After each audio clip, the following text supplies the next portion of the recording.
magtatatlong buwan na ako dito. Imposibleng hindi mo alam, hindi mo naririnig na yung kampanya against sa road rage. So, imposible. Abuso talaga. Pickup driver na nanakit sa mag-amang nagkakariton, pinatawan na ng pinakamabigat na parusa ng Land Transportation Office. Sinimulan lang muna natin sa PITX kasi dito sa busway natin. Pero yan po ang magiging polisiya ng ating DOTR sa LTFRB pagdating sa ating mga pampublikong mga sasakyan, mga buses. Paggamit ng e-wallet sa pagbabayad ng pasahe sa bus, plano na rin ipatupad ng Department of Transportation at Land Transportation Franchising and Regulatory Board. Of course, the President strongly rejects the sweeping statement and the misleading characterization of the Philippines as the ISIS training hotspot. Bansag sa Pilipinas bilang ISIS training hotspot, mariing tinutulan ni Pangulong Ferdinand Marcos Jr. Hiling ng Department of Public Works and Highways o DPWH na ibalik ang tinapya sa kanilang pondo. May posibilidad na may maibalik ayon kay Senator Win Gatchalian.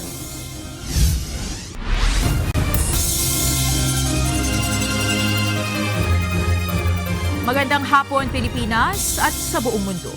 Tayo po ay sabayang napapakinggan sa Radyo La Verdad 1350 ang UNTV Radio. Una sa ating mga balita. Mariing tinutulan ng Malacanang ang pagbansag sa Pilipinas bilang ISIS training hotspot. Kasunod ito ng kumpirmasyon na bumisita sa bansa ang mga suspect sa Bondi Beach shooting sa Australia. Ito ang balita ni Nel Maribuho. Of course, the President strongly rejects the sweeping statement and the misleading characterization of the Philippines as the ISIS training hotspot.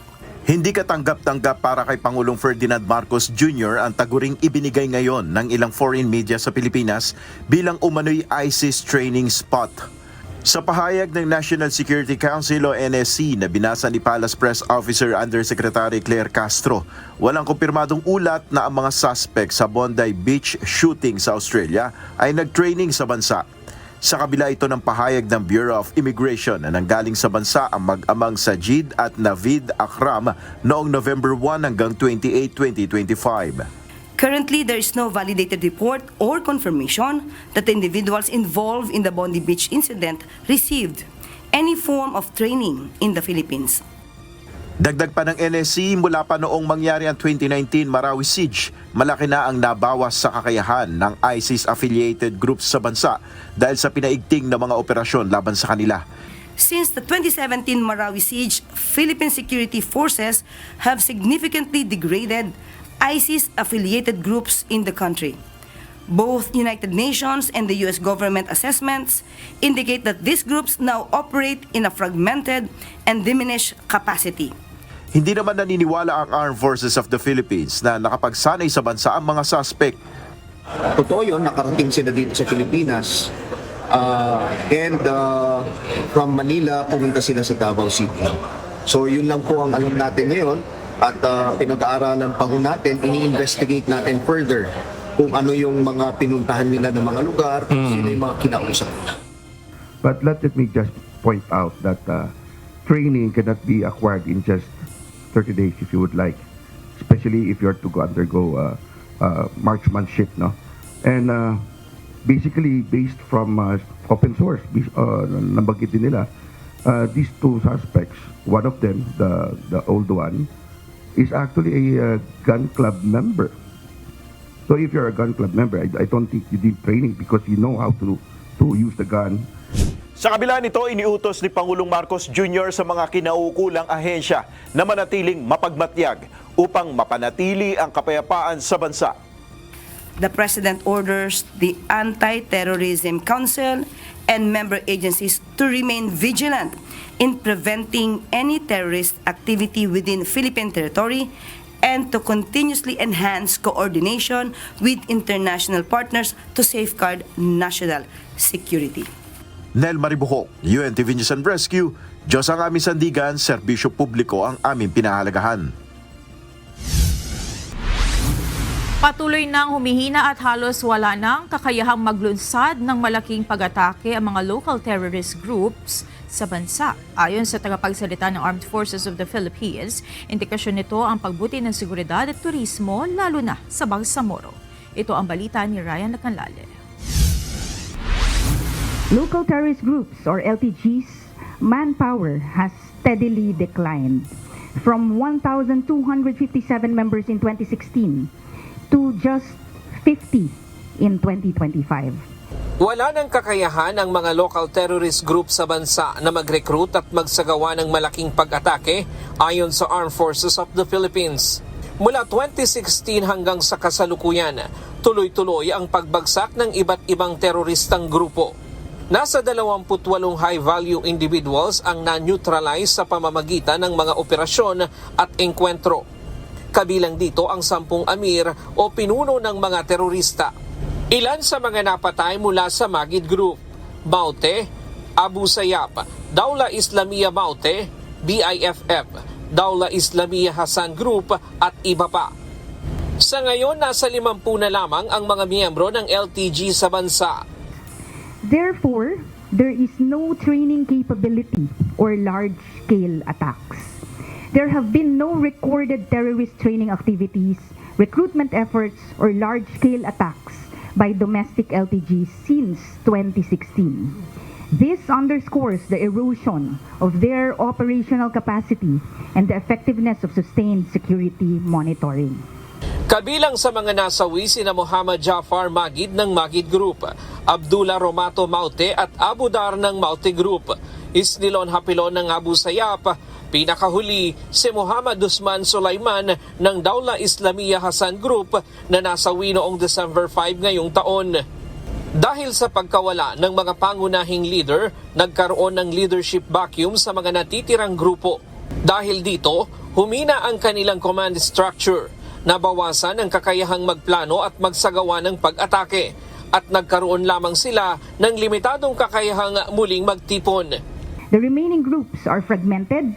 They are largely defensive with diminished operational reach and limited ability to regroup. Dahil dito, kapansin-pansin ang pagbuti ng kalagayan ng seguridad sa Bangsamoro Autonomous Region in Muslim Mindanao o BARM. Bumabalik na sa normal ang pamumuhay at unti-unti nang lumalago ang turismo.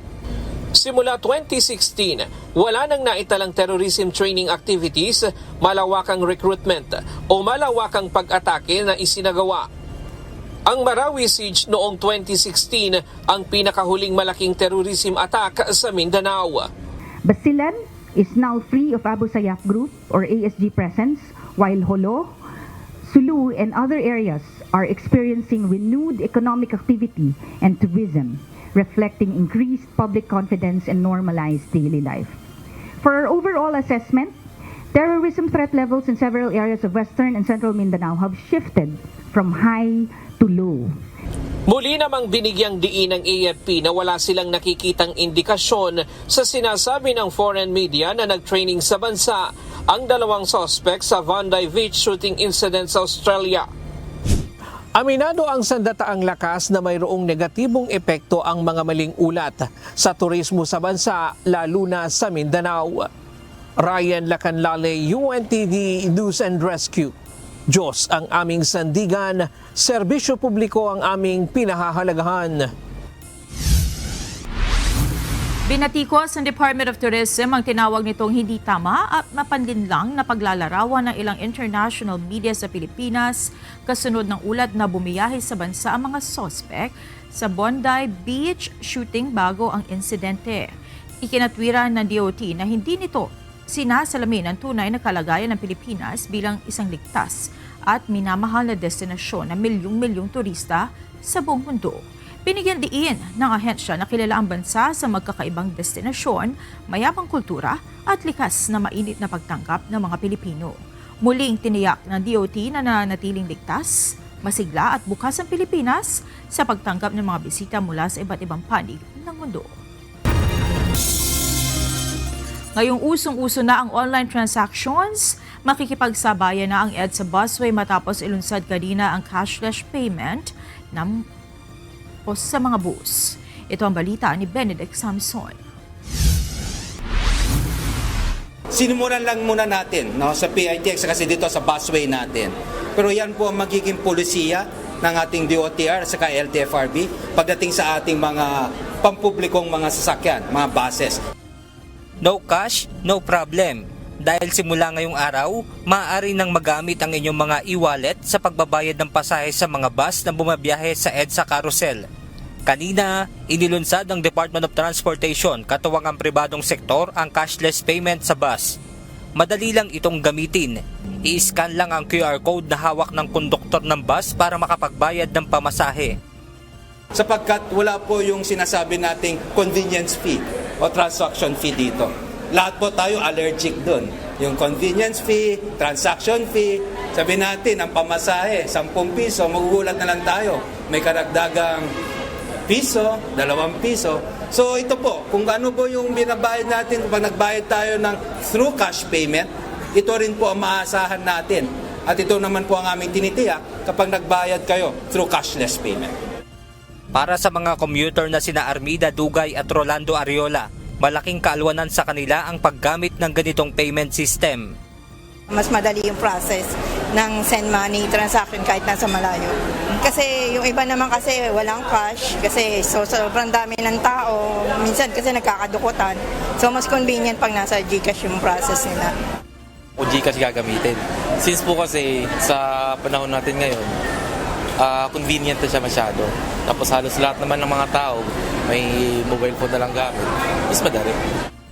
Pero para naman kina Marites Laureta at Faith Valenzuela, mas madali pa rin sa kanila ang paggamit ng cash payment.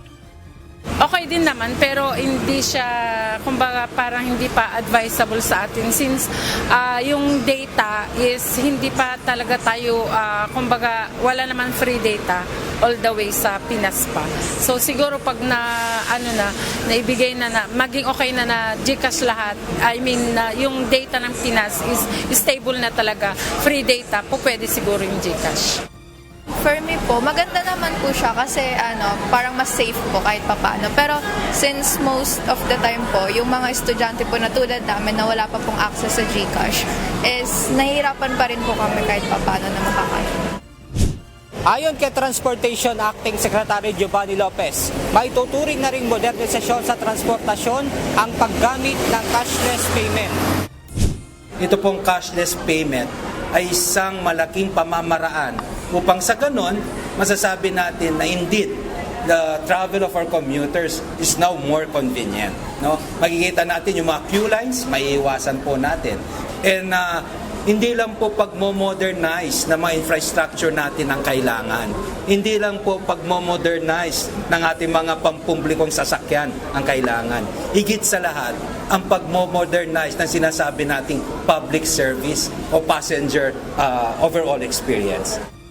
Para naman sa Bangko Sentral ng Pilipinas, bukod sa maalwang transaksyon, may malaking benepisyo rin para sa isang individual ang patuloy na paggamit ng cashless payment.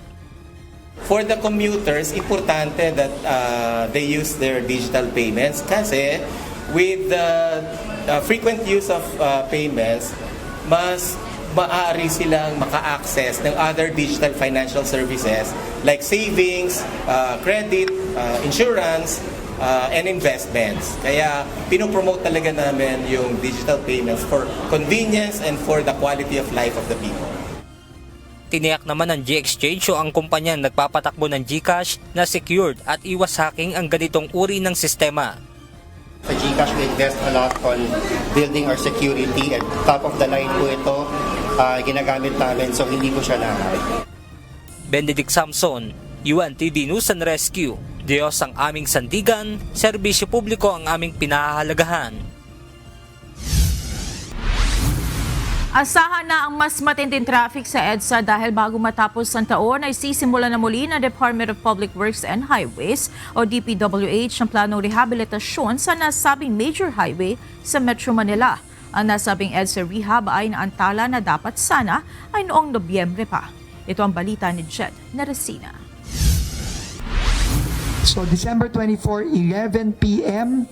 to January 5, 4 a.m., 24/7 tayong magtatrabaho sa EDSA during the Christmas holiday. Tuloy na ang planong rehabilitasyon ng EDSA na naudlot nitong nakaraang mga buwan.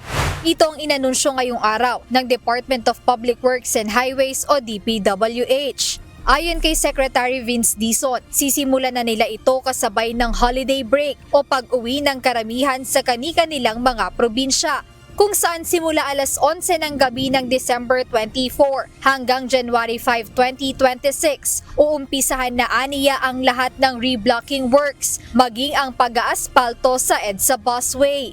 Ang gusto natin mangyari, lahat ng reblocking works na kinakailangan for Phase 1, tapos na by January 5, 4 a.m. starting December 24. So, makakakita kayo ng multiple teams na nagtatrabaho sa EDSA 24/7 during this period. Round the clock yan, ang trabaho dyan. And, sisimulan na namin at gugustuhin namin matapos na ang asphalt overlay ng busway lanes northbound and southbound from Orense to Rojas Boulevard. Para again, minimal din. Para pagdating ng January 5, pagdagsa ng mga ating mga commuters, wala nang problema yung busway for Phase 1. Target na rin nilang gawing minimal ang disruption o abalang dulot sa mga commuter. Dito malaki ang pagbabago. Yung original na plano, i-reblock ang buong EDSA. Meaning, wawasakin yung buong EDSA, tapos papalitan ng bago. Tapos aaspaltuhin. Ngayon, hindi na yung gagawin. Ang i-reblock lang, yung kailangan i-reblock. Selected areas lang. Matapos aniya ang holiday break, inaasahang dadagsa muli ang mga motorista at commuter sa EDSA. Kaya't panibagong schedule ng pagkukumpuni ang kanilang ipatutupad hanggang sa matapos ang Phase 1 ng rehabilitasyon na target sa May 2026. So klaro magtatrabaho 10 p.m. to 4 a.m., lane by lane pa rin, pero pagdating ng 5 a.m., bubuksan na yan to regular traffic. Yan ang kondisyon ni Chairman Don na sinabi ng DPWH na kakayanin naman natin. Pag Friday to Sunday naman,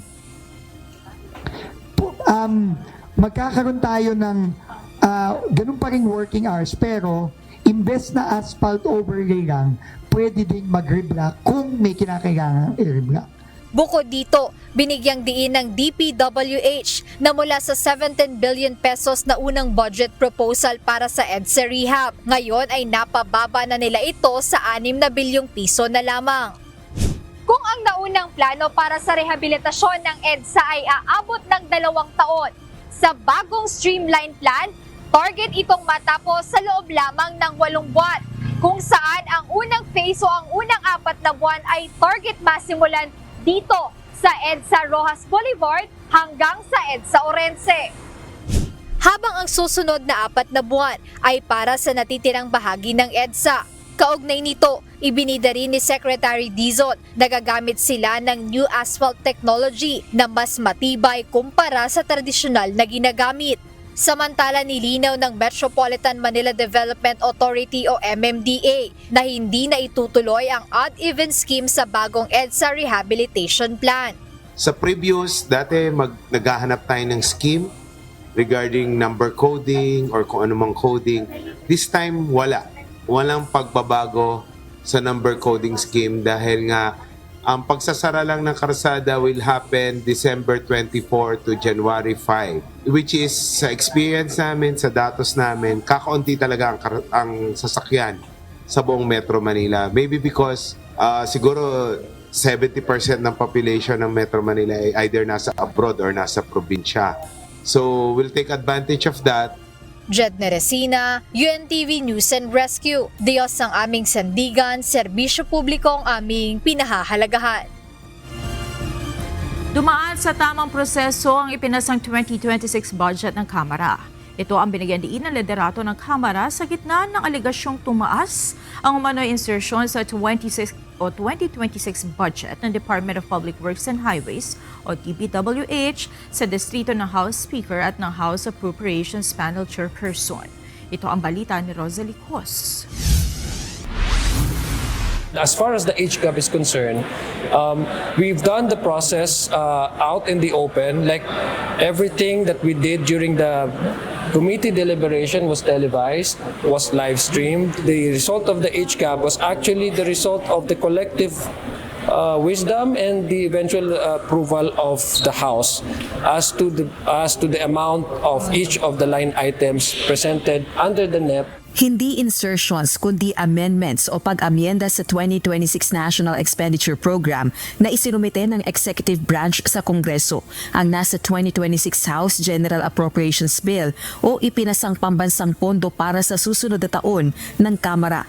Yan ang binigyang diin ni House Assistant Majority Leader at Lanao del Sur 1st District Representative Sia Alonto Adjong. Ito ay matapos lumabas ang ulat ng Philippine Center for Investigative Journalism o PCIJ na ang distrito ni House Speaker at Isabela 6th District Representative Faustino Bojidi III ang may pinakamalaking itinaas sa Department of Public Works and Highways o DPWH allocation sa House General Appropriations Bill para sa 2026. Sinundan nito ng distrito ni House Committee on Appropriations Chairperson Nueva Ecija 1st District Representative Micaela Swansing at kapatid nitong si Sultan Kudarat 2nd District Representative Bella Vanessa Swansing. Pero giit ni Speaker D, lahat ng nilalaman ng panukalang batas para sa national budget kasama na ang mga pondo, probisyon at programa ay dumaan sa tamang proseso. Inaprubahan ito ng buong House of Representatives sa ikatlong pagbasa at bago pa man magsimula ang BICAM. Gate naman ni Congressman Adjong, hindi maituturing na irregularidad ang ginawang amendments ng Kamara sa national budget. Ibig sabihin,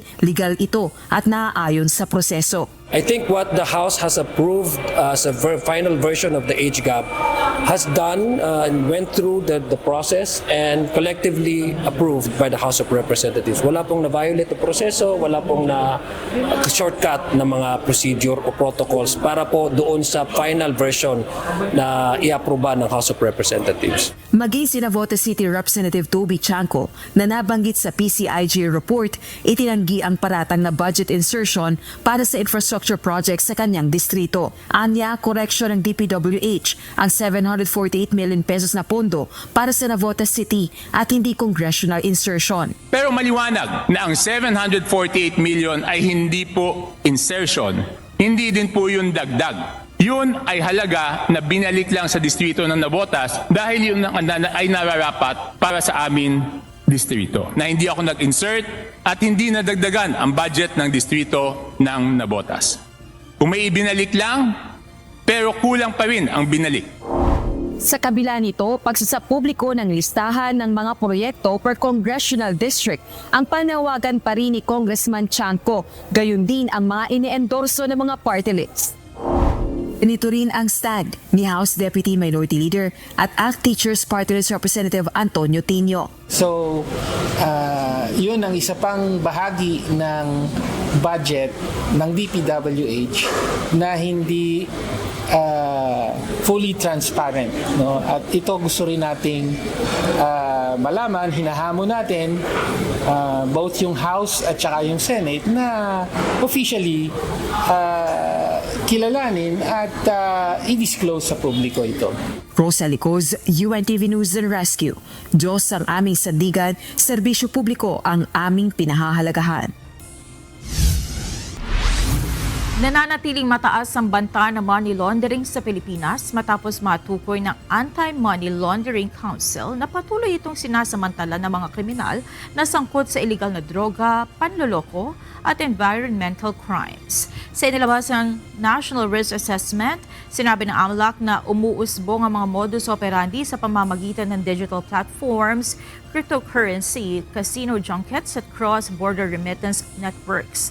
Tiniyak naman ng pamahalaan ang matibay na regulasyon, pinahusay na kakayahan ng mga institusyon at mas maayos na ugnayan ng mga ahensya.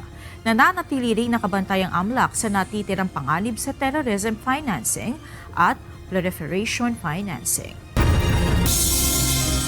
Kinumpirma ng tanggapan ng House Secretary General na nagsumite ng revised travel clearance request si Davao City 1st District Representative Paulo Pulong Duterte.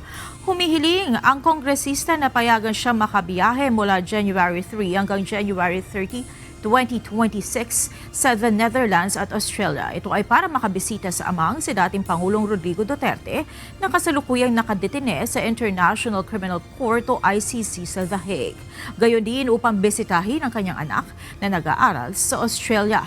Ipinahayag ng kongresistang personal funds ang gagamitin niya sa pagbiyahe. Ayon naman sa pahayag ng tanggapan ng House Secretary General, under evaluation pa ang revised request batay sa institutional requirements at official session schedules. Narito naman ang mga balita sa iba't ibang panig ng mundo na ihahatid ng ating global correspondent na si Ann Gonzalez mula sa Ho Chi Minh City, Vietnam.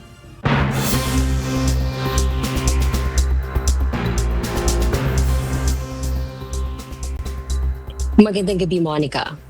Naitala ng Britain ang pinakamaaraw o pinakamahabang oras ng sikat ng araw ngayong 2025. Ayon sa Met Office, sumikat ang araw sa bansa sa loob ng 1,622 hours, nalagpas sa dating record noong 2003. Iniuugnay ito sa pambihirang maaraw na spring at mahabang panahon ng malinaw na kalangitan tuwing tag-init dahil sa madalas na high-pressure system. Dahil dito, naranasan din ng UK ang pinakamainit na summer sa kasaysayan na may average na temperatura na 16.10 degrees Celsius, mas mataas kaysa sa naitalang record noong 2018.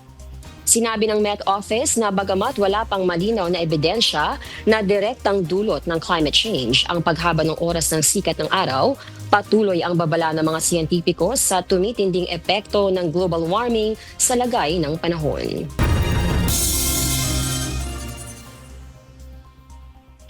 Nadagdagan pa ang mga bansang pinatawan ng travel ban ng administrasyon ni US President Donald Trump. Hindi na papayagang makapasok ng Amerika ang 7 pang bansa, kabilang ang Syria, Burkina Faso, Mali, Niger, Sierra Leone at South Sudan at Laos. Gayon din ang mga may passport mula sa Palestinian Authority. Pinatawan naman ng partial restrictions ang 15 pang bansa sa Africa, Caribbean at Polynesia, kabilang ang Nigeria, Angola, Zambia at Tonga. Sinabi ng administrasyon na layunin ng hakbang na protektahan ang Amerika laban sa mga banyagang maaaring magbanta sa seguridad, kultura o pamahalaan nito. Tinuligsa ng mga kritiko ang hakbang na ito at nagbabala sa epekto ng malawakang pagbawal sa mga mamamayan ng halos 40 bansa batay lamang sa kanilang nasyonalidad. Nagsimula na ang naval blockade sa paligid ng Venezuela matapos ipag-utos ni US President Donald Trump ang pagpapaigting ng sanctions laban sa pamahalaan ni Nicolas Maduro. Target ng hakbang ang mga sanctioned oil tankers, bahagi ng patuloy na pressure ng Amerika sa Caracas. Ito ang balita ni Lynn Perez. Well, I won't broadcast any future actions from the administration, but I will just reiterate that the Trump administration is executing on the president's sanction policies and the sanction policies of the United States, and we're not going to stand by and watch sanctioned vessels. Ipinag-utos na ni US President Donald Trump ang naval blockade laban sa Venezuela upang harangin ang aniyay sanctioned oil tankers mula sa bansa. Giit pa ni Trump na idaragdag niya ang Venezuelan government bilang foreign terrorist organization. Inakusahan pa ng US President sa kanyang social media post na nagnanakaw sa Amerika ang Venezuela. At bukod dito ay pinadadala rin umano ng Venezuela ang mga bilanggo nito sa Amerika gaya sa Colorado.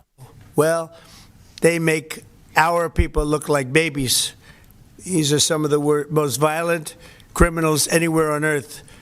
From many countries, not just Venezuela. Venezuela emptied their jails into our country. Ipinagmalaki rin ng US leader sa kanyang Truth Social na napapaligiran na ang Venezuela ng largest naval force sa kasaysayan ng South America. Dagdag pa rito, bahagi ng hakbang ang pag-target sa mga oil tankers sa international waters sa Pacific at Atlantic na resulta ng nakaraang seizure ng US forces sa isang tanker sa karagatan malapit sa Venezuela. Layunin ng Amerika na mapilitang sumuko si President Maduro at baguhin ang pamahalaan ng Caracas. Patuloy rin ang koordinasyon ng White House sa US Treasury at Department of Defense upang matiyak na may patupad ang sanctions ng epektibo at mapigilan ang iligal na pag-angkat ng langis mula sa Venezuela. Lynn Perez, UNTV News and Rescue. Diyos ang aming sandigan, serbisyo publiko ang aming pinahahalagahan.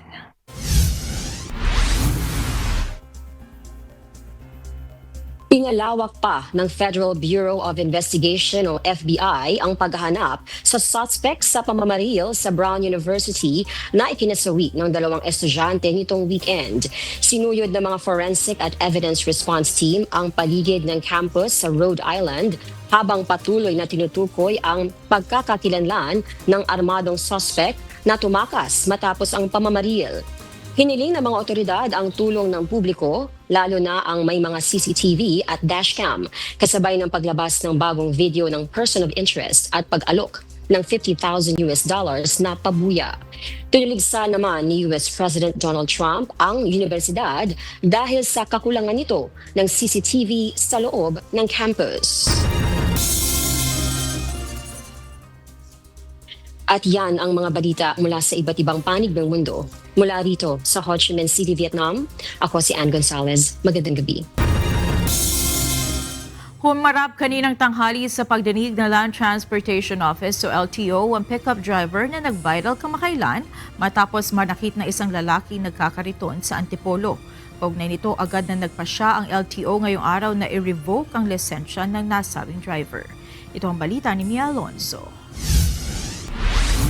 So sa ngayon, kumpiskado na yung driver's license niya. Sinasabi ko nga sa kanya, magtatatlong buwan na ako dito. Imposibleng hindi mo alam, hindi mo naririnig na yung kampanya against sa road rage. Lalo na taga Antipolo siya. Yung unang-unang araw ko dito, inaksyonan ko, Antipolo rin yung nangyari. So, imposible. Abuso talaga. Hindi na maituturing na bagong issue ang road rage ayon sa Land Transportation Office o LTO, kung kaya mahigpit ang pagpapatupad ng parusa sa mga lumalabag dito. Kamakailan nag-viral sa social media ang video ng isang pickup driver na nanakit at gumamit ng hindi magagandang salita laban sa isang lalaking nagkakariton sa Antipolo. Ayon kay LTO Chief Marcos Lacanilao, humingi ng pasensya ang driver ng pickup matapos humarap sa opisina ng ahensya. Kasama na rin ang lalaking naging biktima nito. Gayunman ayon sa opisyal, hindi maaaring palusutin na lang ito ng ahensya, kaya naman ni-revoke na ang lisensya ng naturang driver. Ang sabi pa nga niya, hindi na niya ulitin. Pag inulit niya, siya na raw pupunta sa LTO. Kako, hindi po pwede yung mga ganon. Ako, ang lisensya, hindi nyo karapatan yan. Pribilehiyo yan na pwedeng bawiin anytime. Lalo na ganyan yung ginawa ninyo. Di ba't sinabi ko noon, huwag kayong bababa para manakit kayo ng tao. Ito, wala eh. Sinaktan na niya, minura-mura pa niya yung mag-ama. Bagamat maaari pang umapila ang pickup driver na maibalik ang kanyang lisensya, hindi naman ito binigyang garantiya ng Land Transportation Chief. Para sa akin, kung akong tatanungin nyo, mabigat yung ginawa eh. Hindi tayo dapat na magkaroon ng away sa kalye, bababa, mananakit. Yung mga may lisensya, gagawin nila yon. Mahabang panahon kasi hindi sila pinapansin eh. Ngayon, hindi po kami papayag sa LTO na ganun yung mga ginagawa nila. Inaasahan naman na bukas ilalabas ng ahensya ang formal na resolusyon tungkol dito. Samantala, dahil sa inaasahang holiday exodus at pagpaparuot pa rito ng mga sasakyan, bunsod ng mga magsisiuwi ng probinsya ngayong nalalapit na long holiday, ang LTO ng 2 mobile command center upang maghigpit ng monitoring sa mga magbabiyahe. Ang Mobile Command Center ay isa na rin sa paraan ngayon ng LTO upang mahigpit na mamonitor ang lahat ng mga paglabag sa kalsada lalo na ngayong holiday rush. Kaya naman paalala ng ahensya sa publiko na kung may mapansin na kahinahinala, road rage o mga paglabag ay huwag mag-atubili na magsumbong dito sa Command Center ng ahensya.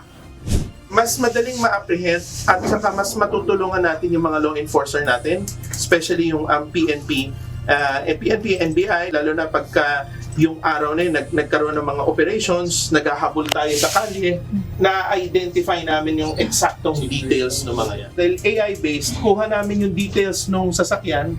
So, yung mga sasakyan na carnaf, yung mga sasakyan na may problema, yung mga kambal plaka na nilalagay, kita namin ngayon dyan. Bukas Huwebes nakatakdang mag-deploy sa SLEX habang target namang mag-deploy sa NLEX sa susunod na linggo. Tatagal ang 24/7 operation ng Mobile Command Center hanggang January 4 ng susunod na taon.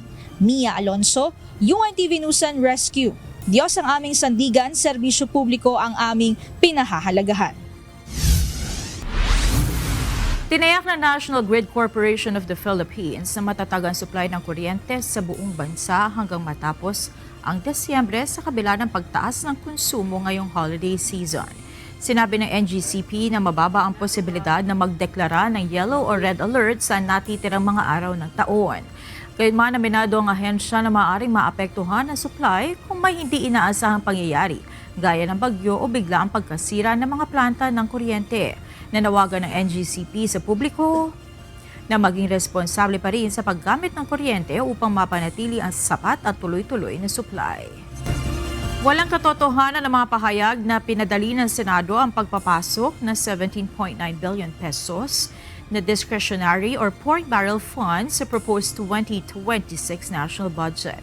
Ayon kay Senate President Pro Tempore Panfilo Lacson, ang sinasabing halaga ni ACT Teachers Party List Representative Antonio Tino ay lehitimong realignment na naglalayong ilaan sa pagtataas ng subsistence allowance of uniformed personnel. Dagdag pa ni Senator Lacson, ang pahayag ni Congressman Tino ay nagpapakita lamang na anyay poor research o pagtatangka umanong ilihis ang atensyon sa mga issues sa House version ng 2026 budget. Samantala, nanindigan naman si House Deputy Minority Leader at ACT Teachers Party List Representative Antonio Tino sa kanyang pahayag at iginiit na dapat walang pork sa national budget. So either ignorante si Senator Ping or nagmamaang-maangan sa ginawa ng Senado na kinaltas yung budget na para dapat sa government employees para ilagay sa LGU pork ng mga senador. Kaya dapat hands off, huwag galawin yung budget na para sa government employees. No to pork. Maaring may mabalik sa natapyas sa pondo ng Department of Public Works and Highways o DPWH. Ito ang ipinahayag ni Senate Finance Committee Chairperson Senator Sherwin Gatchalian bago mag-resume ngayong hapon ng pagtalakay sa 2026 proposed national budget ng Bicameral Conference Committee. Ito ang balita ni Dante Amento, live.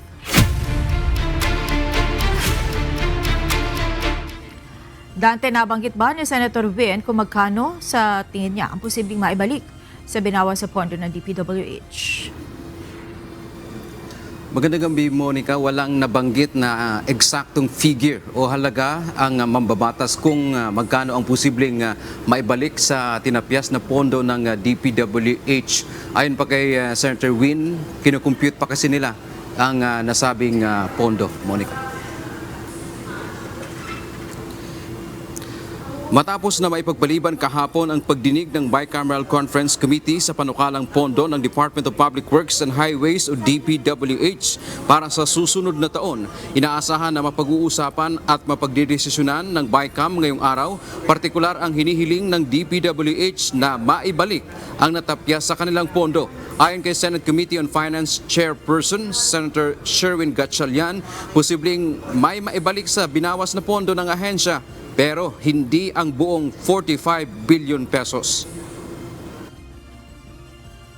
Mas less kasi finactor in nila yung logistics, hauling, indirect costs, saka iba pa mga costs to make it realistic. Kasi nga yung argument ng DP, hindi siya implementable dahil yung binigay sa amin too general raw yung number. So ngayon, may namin ng details. So obviously, liliit na yung savings na 45 billion na kinumpute.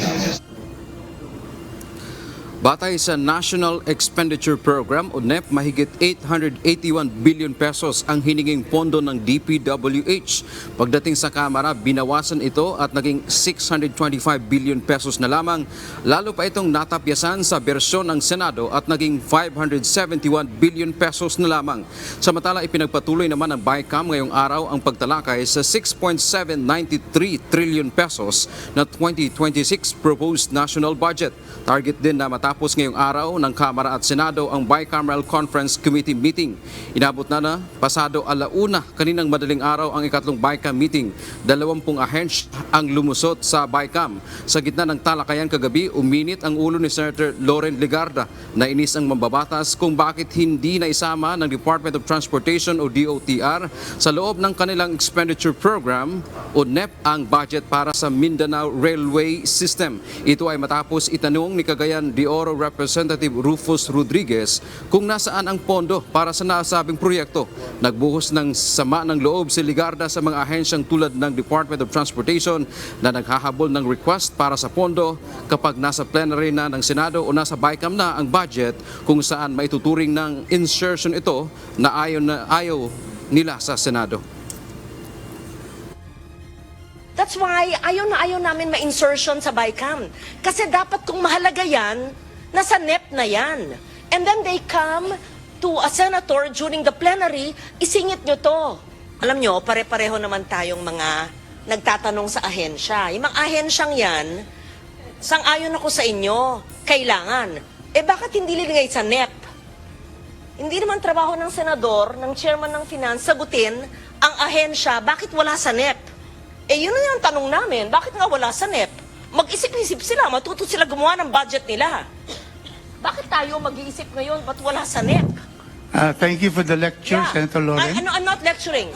No, we thank you really. You're really saying the right thing. No, But it's true. anyway, Because I was there for 5 years, and sometimes, hanggang last minute, they submit in the BICAM.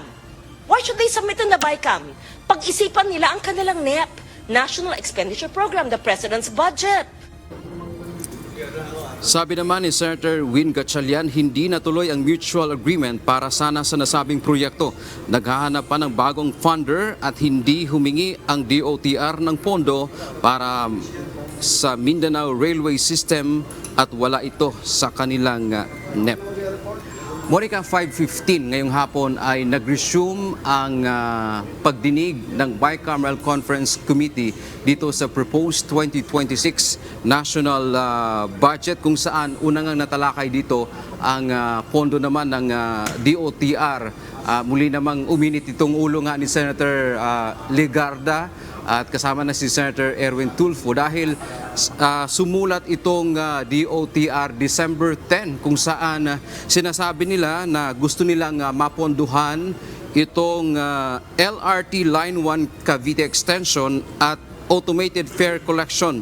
Wala daw ito kasing funding, humihingi sila ng 1.8 billion each dito sa dalawang proyekto na ito. Sabi nga ng mga mambabatas, mayroon kayong mga ilang buwan, 5 to 6 months. Bakit hindi niyo naisaayos ito kung kailan na Bicameral Conference Committee na saka pa lamang babaguhin o kaya hihingi ng ganitong realignment. Dito sa issue kasi na ito, Monica, realignment lang naman ang gustong mangyari ng Department of Transportation. Yun nga lang ang punto ng mga mambabatas. Bakit ngayon lang? Bakit hindi noon pa ay inayos yun na? Dahil pagdating nga sa Bicameral Conference Committee, hindi na ito yung kumbaga mag-insert ka ng additional na mga proyekto, kundi isaayos na lamang yung mga conflicting na version. Halimbawa noong House of Representatives at ng Senado, kung may mga hindi kumbaga magkakatugma doon sa version ng General Appropriation Bill, ay dito nila isasaayos. Yun ang gustong ipunto ng mga mambabatas na bago maisumite sa Bicameral Conference Committee ang mga version, yung hinihinging pondo ng iba't ibang ahensya ay sana maisaayos na. So sa ngayon ay Monica, nagpapatuloy itong pagdinig ng Kongreso ng both chamber ng House of Representatives at ng Senado. Titingnan natin kung talaga bang maisakatuparan yung sinabi kanina chairperson ng Finance Committee ng Senado na si Senator Sherwin Gatchalian, at yun naman kanya sa House of Representatives naman si Representative Micaela Swansing, na sinasabi nilang ngayong araw ay target nga nilang tapusin itong pagdinig ng 2026 proposed budget dahil kailangan itong maisumite sa tanggapan ng Pangulo bago matapos ang 2026, dahil kung hindi, ang implication nito ay magkakaroon ng tinatawag na reenactment kung saan yung budget noong 2025 ay i-adapt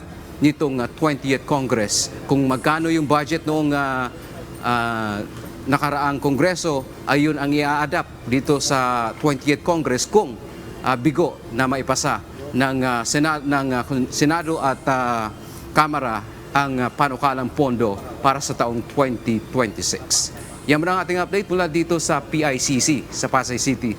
Balik sa iyo, Monica. Maraming salamat, Dan Temento.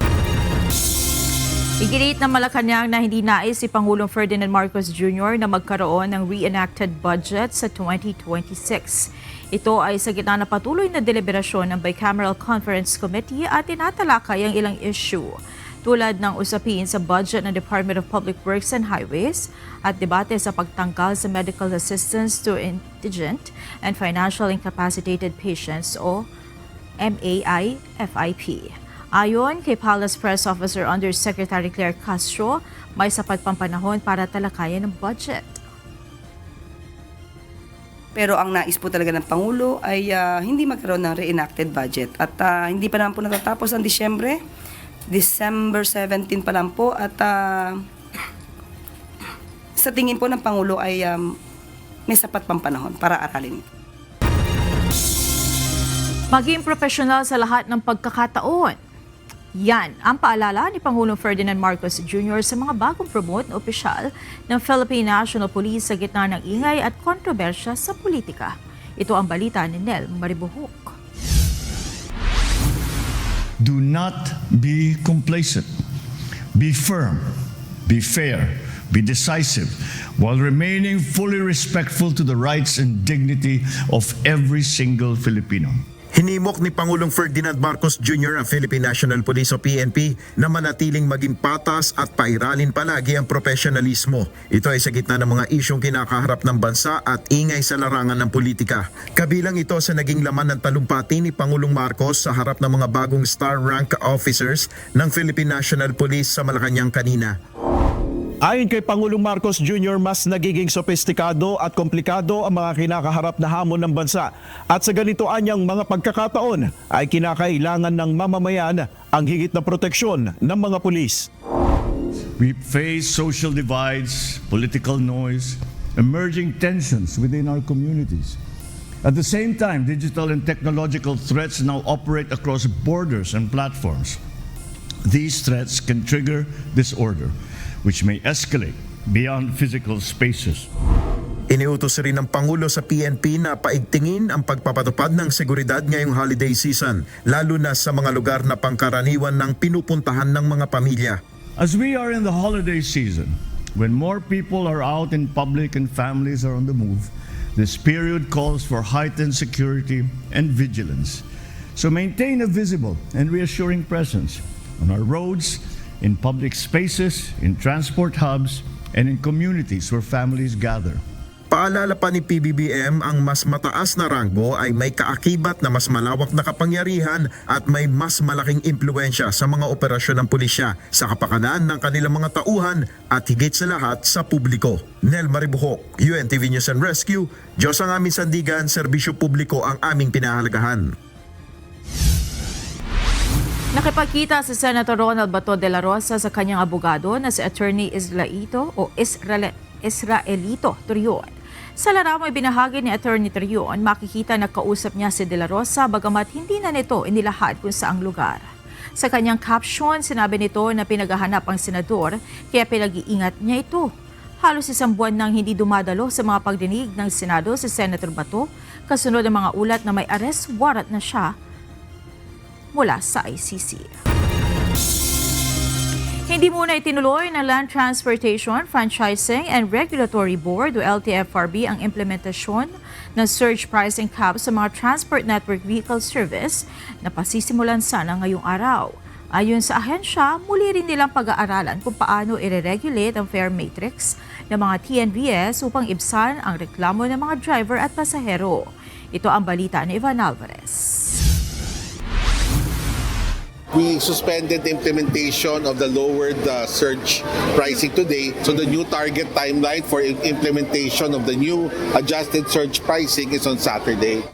Hindi natuloy ang planong pagpapatupad ng Land Transportation, Franchising and Regulatory Board o LTFRB sa pagkakaroon ng surge pricing cap para sa mga Transport Network Vehicle Service o TNVS ngayong araw.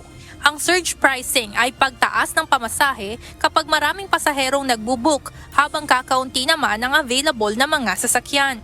Ayon kay LTFRB Chairman Vigor Mendoza II, ipinagpaliban nila ang implementasyon dahil na rin sa natanggap nilang sulat mula sa isang transport network company na kailangan pa nila ng karagdagang panahon upang mai-adjust ang kanilang mga program at system configurations. Kaya sa halip na ngayong araw, sa Sabado, December 20 na lamang, formal na ipapatupad ang surging price cap. Para sa 10 taon ng TNVS driver na si Mang Orlando, bagamat mas malakas ang kita kapag holiday season dahil maraming mga pasahero, sagabal pa rin ang traffic sa kanilang trabaho. Kaya ng minsan malayo yung pick-up point, 3.5 kilometers, ganyan 3 kilometers. So, sayang yung gasolina tapos maipit ka pa sa traffic bago siya pick-upin. Mga 30 minutes. Kaya nagka-cancel sila dahil nga sa layo. Hassle din. Tsaka sa gasolina, hindi naman bumababa yung gasolina natin, lalong tumataas . Si Hazel naman na galing lamang kamakailan sa Naga, gamit na gamit niya ang TNVS dahil hindi siya pamilyar sa mga lugar sa Metro Manila. Anya, malaking bagay kung walang taas pasahe. Ngunit kung kapalit naman ang bilis ng dating ng mga sasakyan, ayos lang sa kanya na magbayad ng mas malaki. Okay lang naman since konti lang naman yung difference pag magdadagdag ka para makarating agad yung car. Mas convenient siya kasi one click lang sila na yung pupunta sa place. Ayon sa ahensya, ang isasagawang surge pricing cap ay panahon din para sa LTFRB at mga TNC na pag-aralan ang fare matrix ng mga ganitong klase ng transport vehicle. This period until January 4 this is a period of data gathering and monitoring. What's important for us at the end of the day here is that government must be able to monitor that all TNCs will comply. Kasi mami, may ibang TNC hindi nagko-comply doon sa surge price. If we agree at the end of the day, let's say on X amount, we have to make sure that all TNCs will not abuse their market position. Ayon kay Mendoza, sa pamamagitan ng pag-aayos ng presyuhan sa TNVS ay maiibsa ng mga reklamo ng mga pasahero patungkol dito, habang binibigyan rin ng pataan ang mga driver na hindi dumating sa pagkalugi. Tapos sinabi natin, yung mga TNC, hindi sila pwedeng kumantas dito sa surge price, ibigay buo sa mga driver natin. This is the first time that government is doing this na pinagbawalan ng TNC na mag-charge ng komisyon. Samantala, hindi naman nabago kung kailan ititigil ang surging price cap na hanggang January 4, 2026 lamang. Sa ngayon, wala pang bagong pahayag ang grupo ng mga TNVS kung itutuloy pa nila ang planong tigil pasada. Evan Alvarez, UNTV News and Rescue. Diyos ang aming sandigan, serbisyo publiko ang aming pinahahalagahan. Kinumpirma ng Korte Suprema ngayong araw na inilipat na sa Korte sa Lapu-Lapu City, Cebu ang kaso laban kay Sara Diskaya at sa kanyang mga kapwa-akusado. Unang nag-file ng criminal information ng Office of the Ombudsman laban sa mga akusado sa Regional Trial Court sa Digo City, Davao del Sur nitong nakaraang December 5. Ayon kay SC spokesperson Attorney Camille Ting, ang dalawang kaso laban kay Diskaya at mga DPWH engineers sa Davao ay inilipat sa Lapu-Lapu City alinsunod sa guidelines ng korte. Nakasaad sa mga patakaran ang mga kaso tungkol sa korupsyon, lalo na ang may kaugnayan sa mga infrastructure projects ay dapat dinggin ng pinakamalapit na anti-graft court sa rehiyon kung saan inihain ang reklamo. Nagugat ang kaso ng mga ito sa 96.5 million pesos na umano'y ghost infrastructure project sa Davao Occidental noong 2022. Samantala, wala pang warrant of arrest na issue para sa mga akusado.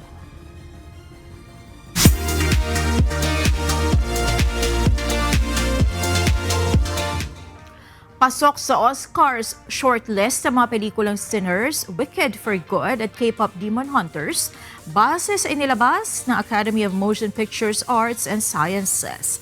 Pinakamaraming shortlist mentions ang nakuha ng Sinners at Wicked for Good na may tig-8 kategorya, kabilang ang original song, score, casting at visual effects. Kasama rin sa shortlist ng international feature film ang mga pelikula mula sa Norway, South Korea, France, Brazil at iba pang bansa. Hindi naman umabot sa shortlist ang Filipino film na Magellan ni Direk Love Diaz sa kabila ng mataas sa expectation para sa makasaysayang obra ng Pilipinas.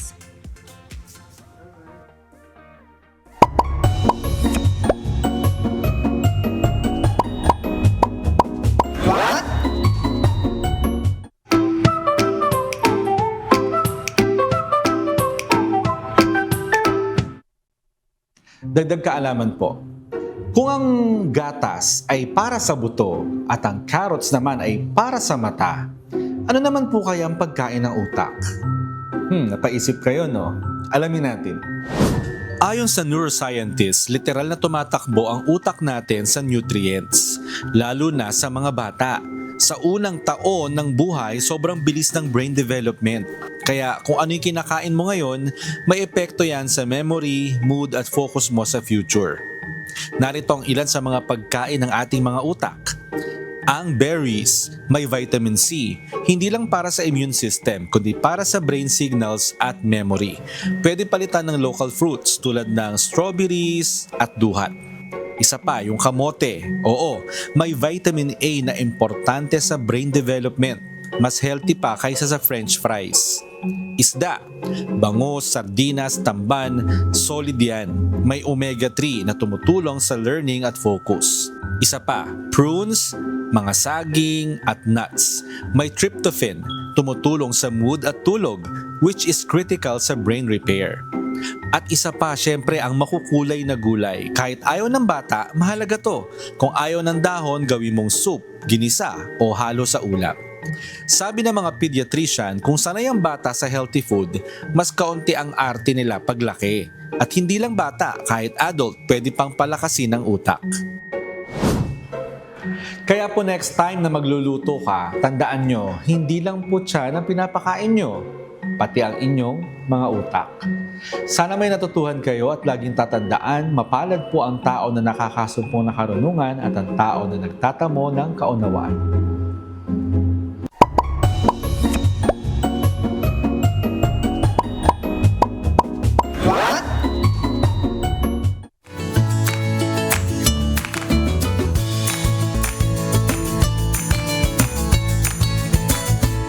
Narito na po ang ating mga naging kausi ngayong araw na Miyerkules. Salamat at shout out kina Mary Jean Razonable, Orlando Lacuna, Roberto Peñaranda, Nelia Placido, Manuel Domingo at Anita Ako. Mga kasambahay, kung may mga istorya po kayo nais balikan sa Ito Ang Balita, pwede niyo po ito muling mapanood sa aming mga official social media account. Magtungo lamang po sa UNTV News and Rescue YouTube channel at i-click ang subscribe button. Gayon din sa aming Facebook, Instagram, X at TikTok accounts. Mapapanood nyo rin po rito ang iba pang news programs ng UNTV, pati na iba pang video ng nag-iisang public service channel. Kaya subscribe, like, and share.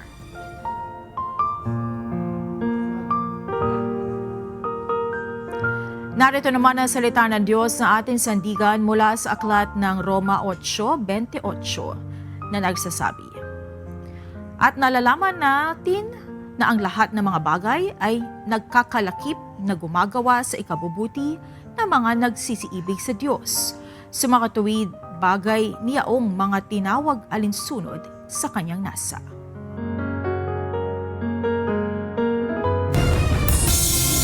At yan ang naging kabuuan ng ating balitaan ngayong gabi. Aming inilahad ang buong katapatan kung paano namin nasaksihan. kayo'y makapagtitiwala na ang aming nakita at narinig, ang aming ibinabalita. At dito sa UNTV, Diyos ang aming sandigan, serbisyo publiko ang aming pinahahalagahan. Magandang gabi.